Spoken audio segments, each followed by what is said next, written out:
Hello friends, कैसे हो आप सभी लोग। आई होप कि सभी बहुत अच्छे होंगे और सभी की सीटेट की तैयारी बहुत अच्छी चल रही होगी।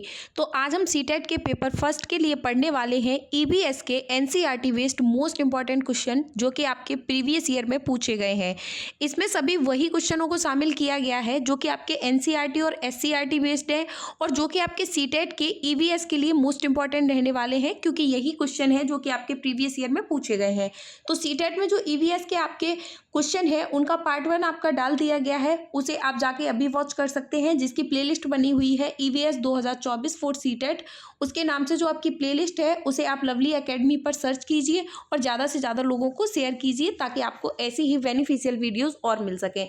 तो जो आज का हमारा टॉपिक रहने वाला है इसका नाम है जानवर, यानी जानवरों के बारे में कौन कौन से क्वेश्चन पूछे गए हैं उन्हें डिस्कस करेंगे। तो सबसे पहले पढ़ने वाले हैं छिपकली के बारे में। जो छिपकली होती है ये किस प्रकार से सुनती है। तो जो छिपकली होती है इसके कान कैसे होते हैं, छोटे छेद जैसे होते हैं। जैसे आपका क्वेश्चन आता है कि जो छिपकली होती है उसके कान किस प्रकार के होते हैं, तो छोटे छेद जैसे कान होते हैं, उन्हीं के द्वारा ये सुनती है। उसके बाद नेक्स्ट बात करते हैं मगरमच्छ के बारे में। इसके जो कान होते हैं इन्हें हम आसानी से देख नहीं सकते हैं और इसके जो कान होते हैं ये भी छोटे छेद जैसे होते हैं जिन्हें हमें आसानी से उसके बॉडी का स्ट्रक्चर ऐसा होने की वजह से हम उन्हें देख नहीं पाते हैं। उसके बाद नेक्स्ट क्वेश्चन है जानवरों पर अलग अलग पैटर्न उनकी त्वचा पर बालों के कारण होते हैं। किसी भी जानवर के शरीर पर बालों के बिना कोई भी पैटर्न नहीं होता है। यानी कि जो जानवर होते हैं उनकी बॉडी पर जो पैटर्न होता है वो किस प्रकार से बना होता है, क्योंकि उनकी बॉडी पर जो बाल होते हैं, उनकी त्वचा पर जो बाल होते हैं, उन्हीं की वजह से उनकी बॉडी पर जो पैटर्न बनते हैं। किसी जानवर की जैसे बॉडी होती है धारीदार होती है, जैसे जेब्रा होता है उसकी बॉडी पर इस प्रकार से धारियां बनी होती हैं। तो ये क्यों बनी होती है, क्योंकि उसके जो बाल होते हैं वो इस प्रकार से होते हैं उसकी बॉडी पर। और जो जानवरों की बॉडी में जो बाल होते हैं, ऐसे एक इंपॉर्टेंट फैक्ट है, उसी की वजह से जानवरों की जो बॉडी होती है उसे हीट मिलती है और गर्मियों में उसी की वजह से उनकी जो बॉडी है उसमें हीट जाने से वो बचाव करते हैं। उसके बाद नेक्स्ट क्वेश्चन की बात करते हैं जो कान वाले जानवर होते हैं, यानी कि जो ऐसे जानवर जिनके कान हमें बाहर से दिखाई पड़ते हैं, वो सारे जानवर होते हैं। ये सभी बच्चों को जन्म देते हैं। कैसे जन्म देते हैं, बच्चों को जन्म देते हैं, यानी कि अंडे नहीं देते हैं, ये सीधे बच्चे को जन्म देते हैं जिनके भी कान हमें बाहरी रूप से दिखाई पड़ते हैं। उसके बाद है नेक्स्ट शरीर में जिनके बिना कान होते हैं, यानी कि ऐसे जानवर जिनके कान नहीं होते, यानी कि छेद होते हैं, कान की जगह पे छेद होते हैं जो कि हमें दिखाई नहीं पड़ते, बाहरी उनका स्ट्रक्चर नहीं होता है, वो सारे जानवर होते हैं, वो अंडे देते हैं। उसके बाद नेक्स्ट बात करते हैं सबसे बड़ी मादा हाथी झुंड की मुखिया बन जाती है। यानी कि जो हाथी के बारे में जो मोस्ट इंपॉर्टेंट फैक्ट है कि जो हाथी होती है उसकी सबसे बड़ी जो मादा हाथी होती है, यानी कि पूरे झुंड में जो सबसे बड़ी मादा होती है वही झुंड की मुखिया बन जाती है। झुंड में कोई भी नर हाथी नहीं होता है, यानी कि जो झुंड होता है उसमें कोई भी नर हाथी नहीं होता है। हाथी जो होते हैं झुंड में केवल 14 या 15 साल के होते हैं, उसी उम्र तक रहते हैं और उसके बाद में जो मेल हाथी होता है वो झुंड को छोड़ देता है। और उस झुंड की जो मुखिया होती है वो कौन बनती है, जो उस झुंड में सबसे बूढ़ी मादा होती है, सबसे बड़ी मादा हाथी होती है, वो झुंड की मुखिया बन जाती है। एक वयस्क हाथी एक दिन में 100 किलो तक पत्ते और टहनियां खा सकता है। ये बहुत मोस्ट इंपॉर्टेंट क्वेश्चन है कि यानी कि जो एक वयस्क हाथी होता है वो एक दिन में कितने किलो पत्ते खा लेता है, तो 100 किलो तक पत्ते या फिर टहनियां खा सकता है। हाथी दिन में केवल 2 से 4 घंटे तक सोते हैं। जो हाथी होता है वो एक दिन में केवल 2 से 4 घंटे सोता है। कीचड़ हाथी की त्वचा को ठंडा रखता है, यानी कि जो हाथी होता है वो पानी में खेलना और कीचड़ में खेलना बहुत ज़्यादा पसंद करता है। क्यों करता है, क्योंकि ये सारी चीज़ें उसकी त्वचा को ठंडक देती हैं। उसके बड़े कान पंखे की तरह काम करते हैं, वो खुद को ठंडा रखने के लिए उन्हें फड़फड़ाते हैं।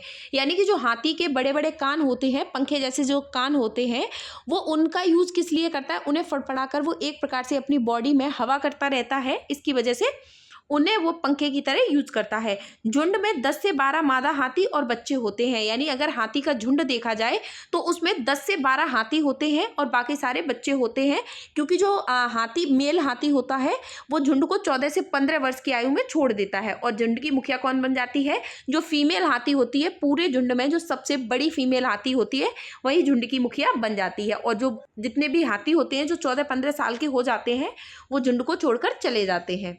उसके बाद बात करने वाले हैं मोस्ट इंपॉर्टेंट खेजड़ी के बारे में। जो खेजड़ी है उससे एनसीईआरटी बेस्ड कौन कौन से क्वेश्चन पूछे जाते हैं। तो खेजड़ी गांव राजस्थान के जोधपुर के पास में है, यानी कि जो खेजड़ी गांव है वो राजस्थान के जोधपुर के पास में है। लगभग 300 साल पहले इस गांव के लोगों को बचाया था, यानी कि जो खेजड़ी के जो वृक्ष है इसकी महिमा किस प्रकार से फैली है। तो लगभग 300 साल पहले की बात है, इस गाँव के लोगों ने खेजड़ी के पेड़ों को बचाना शुरू कर दिया था। खेजड़ी गाँव के लोगों को क्या कहते हैं, बिश्नोई कहते हैं, क्योंकि कुछ लोग आते थे तो ये खेजड़ी के जो पेड़ हैं इन्हें काटा जा रहा था। तो 300 साल पहले की बात है, वहां के लोगों ने उन्हें खेजड़ी के पेड़ों को नहीं काटने दिया। खेजड़ी के पेड़ में ज़्यादा पानी के बिना बड़ा हो सकता है, यानी जो खेजड़ी का पेड़ होता है वो उसे ज़्यादा पानी की ज़रूरत नहीं हो सकती है, वो बिना पानी के भी बड़ा हो सकता है। ये फलियां देता है और कीड़ों से प्रभावित नहीं होता है, यानी जो खेजड़ी का पेड़ होता है ये एक तो इसे ज़्यादा पानी की ज़रूरत नहीं पड़ती है और ये लगभग 300 साल पहले यहाँ के गांव के लोगों ने इस पेड़ की रक्षा की थी। ये कौन से गांव में, खेजड़ी नामक गांव में है। ये जो पेड़ होता है ये क्या करता है, फलियां देता है और कीड़ों का ज़्यादा प्रभाव नहीं पड़ता, यानी कि जो ये पेड़ होता है इसकी जो फली होती है, इसकी जो डाली होती हैं, इनको कीड़ों की वजह से ज़्यादा प्रभाव नहीं पड़ता है, कीड़ों की वजह से ये पेड़ खराब नहीं होता है। बिहार के मुजफ्फरपुर जिले में बोचाचा गाँव है, वहाँ पर मधुमक्खियाँ अक्टूबर से दिसंबर तक अपने अंडे देती हैं। यानी कि जो बिहार का मुजफ्फरपुर जिले का बोचाचा गांव है, यहाँ पर मधुमक्खी पालन होता है। जो यहाँ पर मधुमक्खी पालन होता है ये अक्टूबर से दिसंबर के महीने तक लोग यहाँ पे मधुमक्खियों को पालते हैं और अक्टूबर से दिसंबर के बीच में जो ये मधुमक्खियाँ होती हैं ये अंडे देती हैं। तो ये किस जगह की बात है, बिहार के मुजफ्फरपुर जिले के बोचाचा गाँव की बात है। प्रत्येक मधुमक्खी के छत्ते में एक रानी मधुमक्खी होती है जो कि अंडे देती है। छत्ते में केवल कुछ नर होते हैं, यानी कि जो एक छत्ता होता है मधुमक्खी का, उसमें एक रानी मधुमक्खी होती है, वो अंडे देने का कार्य करती है। बाकी सारी जो मधुमक्खियां होती हैं वो छत्ते में श्रमिक होती हैं, यानी कि जो बाहर से दूर दूर से, यानी कि जो फूलों का रस होता है उन्हें चूस चूस के लाती हैं और उसे छत्ते में एकत्रित करती हैं। छत्ते में कुछ ही नर होते हैं, यानी कि जो मधुमक्खी, जो मेल मधुमक्खियां होती हैं वो छत्ते में कुछ ही होती हैं। उसमें जो मतलब कुछ मधुमक्खियां होती है वो श्रमिक होती हैं, फीमेल होती हैं, जो कि जो रस होता है उसे एकत्रित करके उसमें छत्ते में शामिल करती है और उसके बाद में जो एक रानी मधुमक्खी होती है वो अंडे देने का कार्य करती है। वो मतलब इधर उधर से जाके रस लेने नहीं जाती है। उसके बाद नेक्स्ट पढ़ने वाले हैं जो कि आपके एनसीईआरटी बेस्ड क्वेश्चन है। श्रमिक के रूप में नर मधुमक्खियों की कोई विशेष भूमिका नहीं होती है, यानी कि जो नर मधुमक्खियां होती हैं इनको श्रमिक के रूप में या फिर किसी भी तरह से छत्ते में ज़्यादा ज़रूरत नहीं होती है, इनकी कोई विशेष भूमिका नहीं मानी जाती है। उसके बाद नेक्स्ट बात करने वाले हैं एनसीईआरटी, ये वन लाइनर है जो कि आपके सारे टॉपिकों को मिक्स करके बनाए गए हैं। गुजरात में जो खाना खाया जाता है उसमें आपकी ढोकला चटनी, नींबू चावल मिठाई के साथ में खाए जाते हैं।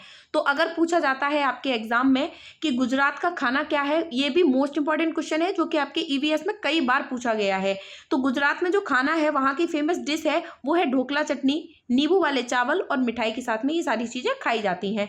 मडगांव के बारे में क्वेश्चन आता है कि मडगांव किस जगह पे स्थित है। तो मडगांव जो है वो गोवा में स्थित है। गोवा से केरल तक मार्ग कुल 2000 पुल हैं और 92 सुरंगें हैं, यानी गोवा से अगर केरल तक के मार्गों को देखा जाए तो 2000 पुल पड़ते हैं और 92 सुरंगें यानी कि 92 सुरंगें पड़ती हैं। उसके बाद नेक्स्ट है कोझिकोड, दक्षिण भारत के केरल राज्य में मालाबार तट पर एक शहर है, इसे कालीकट के नाम से भी जाना जाता है। अगर देखा जाए तो कोझिकोड दक्षिण भारत में केरल राज्य में एक मालाबार तट पर स्थित एक शहर है जो कि जिसका नाम कोझिकोड है, इसे कालीकट के नाम से भी जाना जाता है।